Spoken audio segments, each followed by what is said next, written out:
아멘. 함께 보실 하나님의 말씀은 신약성경 마태복음 6장 19절에서 21절 말씀입니다.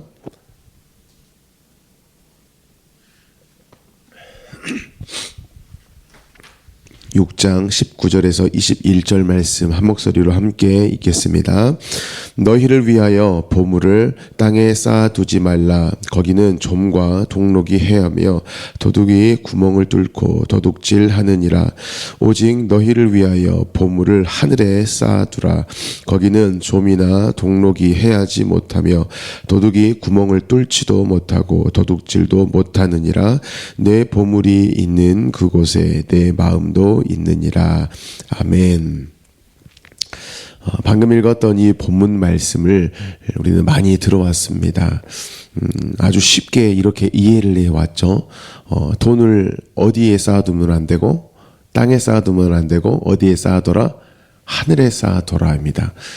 땅은 쉽게 이해할 수 있습니다. 우리가 옛날 같은 경우는 집에 금고가 있었을 수도 있고요. 아니면은 할머니들은 장판 밑에 이렇게 깔아 두신다든가, 땅에 두는 건 이해가 쉽습니다. 그러면 하늘은 어딜까요? 하늘은 어렵죠. 하나님의 일에 써야 된다. 구제하고 선교해야 된다. 뭐 하라는 거죠? 헌금해야 된다. 그럼 헌금하면은 내 돈이 어디에 쌓인다? 하늘에 쌓인다. 이런 식의 이해를 해왔습니다. 방금 말씀드렸던 이 부분이 완전히 잘못됐다. 이건 아닙니다. 핵심적인 것이 있은 후에 그리고 나서 구제하고 선교하고 헌금하는 것이 이루어지면 되는 것이죠. 하지만 핵심적인 이 복음에 대한 이해 없이 단순히 돈을 헌금해라. 그러면 하늘에 보화가 쌓인다. 이것은 잘못된 이해라는 것입니다. 여러분, 이 본문에서 말씀하고 있는 보물, 이 보물은요, 돈이 아닙니다. 보물은 예수님이고요. 또 예수님이 하신 일, 이걸 또 복음이라고 말씀드릴 수가 있습니다. 바로 이 복음입니다. 이 본문에서의 보물, 이것을 헬라어로 보면은 데사우로스라고 하는데요.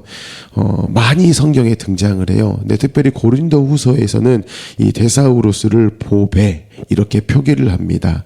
고린도후서 4장 7절에 보면 우리가 이 보배를 질그릇에 가졌으니, 여기에서의 보배가 마태복음 6장에서의 보물과 같은 원어입니다. 여러분, 이 보배래요. 그러면은 이 보배에 대한 설명이 앞에 나온다라는 겁니다. 6절에 말씀을 하고 있어요. 어두운 데에 빛이 빛이라 말씀하셨던 그 하나님께서 예수 그리스도의 얼굴에 있는 하나님의 영광을 아는 빛을 우리 마음에 비추셨느니라 라고 말씀합니다. 예수 그리스도의 얼굴에 빛이 있대요. 근데 어떤 빛이냐? 하나님의 영광을 아는 빛이 있다라고 합니다. 저와 여러분이 예수님을 보면 보인대요. 빛이 보인다라는 겁니다. 그런데 그 빛은 이제 하나님의 영광을 드러낸다라는 것이죠. 여러분, 예수님을 보면 다른 게 보이는 게 아니에요. 뭐가 보여요? 하나님의 영광이 보인다라는 것입니다. 지금 이것을 보배라고 표현을 하고 있어요. 하나님의 영광이 무엇인가를 저와 여러분이 이해하면 이 보배가 무엇이고 대체 마태복음 6장에 산상수훈 가운데 왜 이 말씀을 하셨는가, 이것이 이해가 됩니다. 여러분, 하나님의 영광이 무엇일까요? 하나님의 영광. 하나님의 영광은 하나님 자신이 드러나는 일입니다. 하나님이 드러나는 일이 아니면 하나님의 영광이 아니라는 것이죠. 하나님의 영광, 하나님이 드러나시는 일, 그야말로 하나님 수준의 일입니다. 더 쉽게 이야기하면 하나님만 하실 수 있는 일, 그것입니다. 바로 십자가라는 것이죠. 예수님 얼굴에서 빛나는 것이 있답니다. 그게 하나님의 영광이고 십자가예요. 예수님의 얼굴에서 드러나는 것이 뭐냐? 사망을 가지고 생명을 만드신 그 빛, 그것이 계속해서 예수님 가운데 드러난다라는 것이죠. 여러분, 이 빛은 창세기에도 나옵니다. 혼돈과 어둠과 공허 가운데에 뭐가 있으라 말씀하시죠? 빛이 있으라라고 말씀을 하셨다라는 것이죠. 없음이 있음 된 일, 창조의 일, 바로 이 십자가가 하나님의 영광의 일입니다. 그런데 이 하나님의 영광, 이렇게 이야기하면 마치 하나님에게만 어떤 속한 것으로 이해하기 쉬운데요. 하나님의 영광은 방향이 있어요. 목적이 있습니다. 바로 저와 여러분이라는 것이죠. 그래서 하나님께서 예수로 하나님의 영광을 드러내실 때에 삼위 하나님만 짝짝꿍 하셔가지고 영광이 드러난 일이 아닙니다. 그 안에 반드시 누가 포함되어 있죠? 저와 여러분이 포함되어 있다는 것입니다. 그곳 가운데에 하나님이 누구신가? 또 하나님 우리를 어떻게 구원하셨는가? 이것들이 다 드러나 있다는 겁니다. 그렇기 때문에 고린도후서 4장 6절과 7절을 보면은요, 이 보배라는 것을 설명하실 때에 단순히 하나님이 어떠하신 분인가? 그래서 하나님이 위대하시다. 그 위대하심이 우리 가운데 임하였다를 기록하고 있어요. 6절에 보면 어두운 데에 빛이 비치라. 어두운 데라는 것을 말씀하고 있고요. 또 7절에 보면 이 보배를 어디에 가졌다라고 하죠? 질그릇에 가졌다라고 말씀을 하고 있습니다. 이 6절에서의 어두운 데는 창세기 1장 3절을 의미하죠. 바로 죽음이라는 곳 가운데에 생명의 빛으로 뛰어 들어오신 일입니다. 지금 바울이 이 고린도 교회 가운데 그 이야기를 하고 있는 거예요. 이 창조의 일입니다. 하나님의 영광, 하나님의 영광이 지금 이렇게 드러나고 있다. 이것을 말하고 있습니다. 이 모든 부분들을 다시 한번 정리해서 말씀드리면 이렇습니다. 저와 여러분이요, 어두움이에요. 저와 여러분의 인생이 질그릇입니다. 그런데 그것 가운데에 예수가 오셨다라는 것이죠. 이제 보배가 담긴 것입니다. 저와 여러분의 인생에 창세기에서 있었던 빛이 있으라, 이 일이 예수로 또 되어진 것이죠. 죽음을 이기시고 부활하신 그 예수 그리스도, 그 부활에 비친 예수 그리스도, 그 하나님의 영광의 빛이 저와 여러분의 삶 가운데 계속 비추고 계신다. 이렇게 정리가 되는 것입니다. 그런데 지금 예수님께서 그러한 빛이신 자기 자신을 이 땅에 쌓지 말고 어디에 쌓아라? 하늘에 쌓아라라고 말씀을 하고 있습니다. 여러분, 땅에 쌓으면 어떻게 된대요? 동록이 와서 다 벌레가 와서 먹어버립니다. 또 도둑이 와서 다 가져간다라고 이야기를 합니다. 이 부분이 좀 이해가 어려울 수가 있습니다. 땅과 하늘에 대한 이해, 또 문맥 안에서 이것을 보면 이해가 됩니다. 여러분, 땅과 하늘은요, 지금 이 19절과 20절에 보면 대비를 이루는 것을 볼 수 있어요. 또 하늘은 하나님의 통치를 뜻하고요. 땅은 뭐죠? 하나님의 통치가 임한 곳입니다. 그렇기 때문에 이 땅의 보배가 쌓였다, 쌓았다, 이것을 단순히 하나님의 통치와 통치를 받아야 될 땅으로만 보면 이해가 되는 것 같습니다. 예수가 필요한 곳에 예수가 오셨다라는 것으로 보여진다라는 것이죠. 그런데 예수님은 분명히 말씀하세요. 땅에 쌓으면 어떻게 된다고요? 빼앗기게 된다라는 겁니다. 지금 예수님이 필요한 곳에 예수님이 오셨는데 다 빼앗겨 버린다라고, 없어진다고? 이해가 안 돼요. 그래서 문맥으로 봐야 된다라는 겁니다. 마태복음 6장의 서두를 보면은요, 외식하는 자를 말씀합니다. 2절에 보면, 그러므로 구제할 때에 외식하는 자가 사람에게서 영광을 받으려고 회당과 거리에서 하는 것 같이 너희 앞에 나팔을 불지 말라. 진실로 너희에게 이르노니 그들은 자기 상을 이미 받았느니라 라고 말합니다. 여러분, 바리새인들은요, 사실 자신들의 죄인됨을 알기는 합니다. 그런데 어느 정도의 죄인인가는 모릅니다. 그래서 그들이 했던 일이 있죠. 엄청난 죄인을 구원하러 오신 그 예수님을 그들이 뭐 해버리죠? 죽여버리는 겁니다. 예수님만 필요한 죄인이에요. 그런데 그 죄인됨을 모르니 그들이 앞장서서 예수를 죽이게 되어졌다는 것이죠. 여러분, 그들이 왜 예수를 죽입니까? 그들에게 있어서 예수님이 정말 구원자고, 나는 예수님만 필요한 죄인이에요. 나는 예수 그리스도를 죽여야 할 만큼의 죄인이니 그 예수님을 나의 구원자로 받아들여요. 그래서 예수님이 죽어주십시오 라고 해서 죽인 게 아닙니다. 자신들의 그 죄인됨을 들추기 때문에 그래요. 적당한 수준의 죄인됨. 내가 의롭게 행하고 내가 말씀을 잘 지키면 그래도 내 죄가 해결될 걸로 아는 잘못된 수준의 그 죄인됨, 그것만을 예수님이 계속 들추시니까 괴롭죠. 자신들은 자신의 의를 내세워서 남들보다 조금 나은 걸로 대접받고 인정받고 그랬는데 예수님이 그것을 계속해서 코치코치 이렇게 캐물으시고 자신들의 부족함, 연약함을 계속해서 고발하시기 때문에 예수님을 죽였다라는 것입니다. 그들이 계속해서 죄인됨이 들춰지면요, 이제 그들이 못하게 되는 게 있어요. 다른 사람을 뭐를 못하게 되죠? 정죄를 못하게 됩니다. 그러면 자신들의 의로움은 다 사라져 버린다는 것이죠. 자신들의 모든 것, 이게 다 무너져 버리는 일을 예수님께서 하고 계시니까요, 예수님이 꼴보기가 싫은 겁니다. 더 직설적으로 이야기하면 자신의 밥그릇을 지금 누가 다 빼앗는 거예요? 예수님이 빼앗는 겁니다. 자신들이 인정받아야 되는데 그것을 다 못하게 하니까 예수님을 죽였다라는 것이죠. 이 부분을 가지고 지금 예수님이 말씀하시는 거예요. 땅에 보물을 쌓는 일이 지금 바리새인들이 하고 있는 일과 같습니다. 나의 죄인됨, 예수가 죽어야 할 만큼의 죄인됨, 그래서 이 땅에 보배이신 예수가 오셔야만 했던 그 죄인인 것을 몰라요. 그러한 상태라면 예수님이라는 분은요, 그들에게 목적이 되는 게 아닙니다.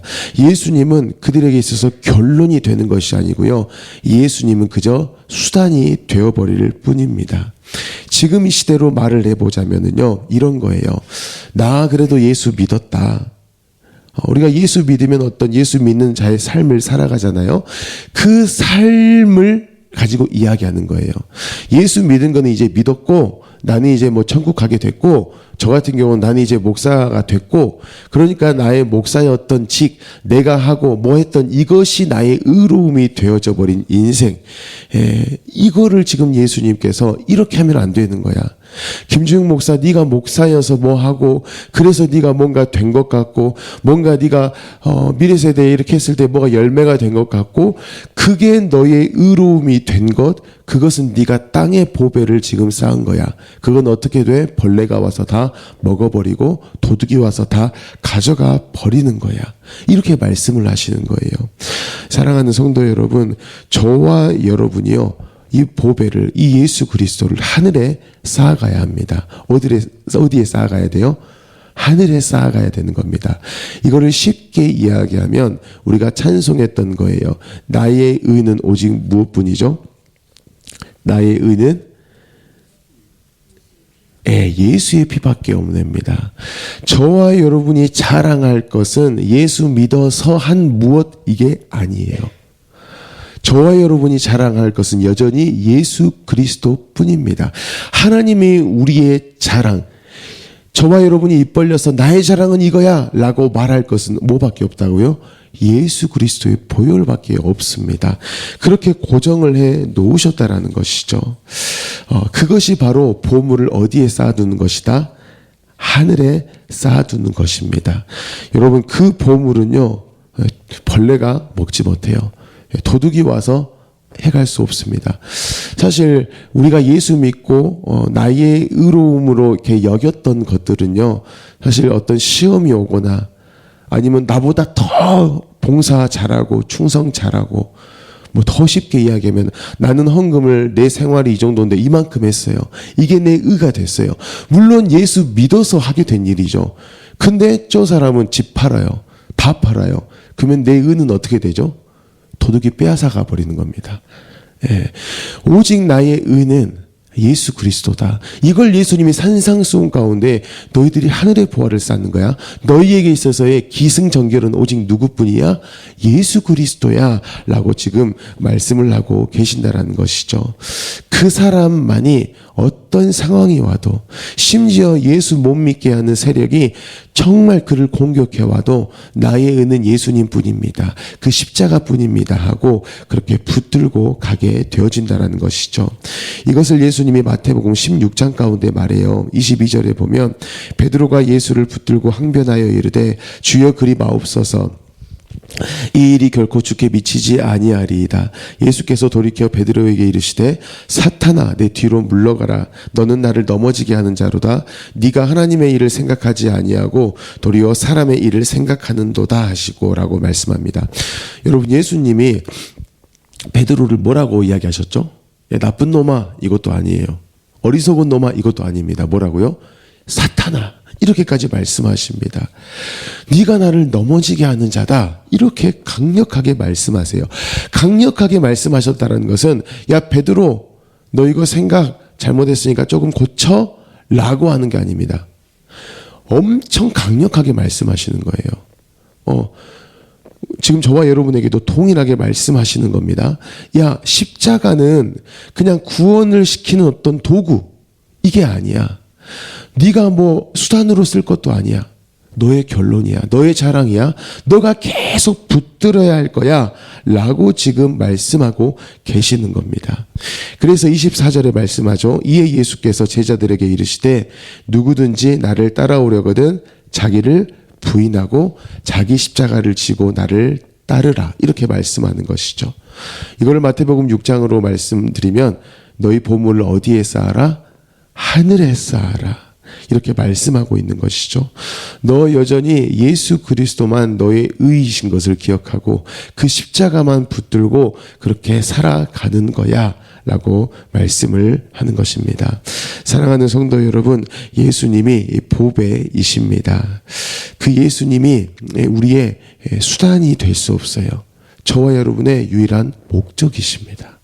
또 우리의 유일한 결론이신 거예요. 그래서 그것이 된 인생은 찬송가 252장에 이 예수의 피밖에 없네, 나의 자랑할 것, 나의 공로는 어떤 상황 가운데서도 기쁘나 슬프나 오늘처럼 눈이 오나 어쩌나 계속해서 말할 것이 딱 하나만 있습니다. 누구시죠? 예수 그리스도이십니다.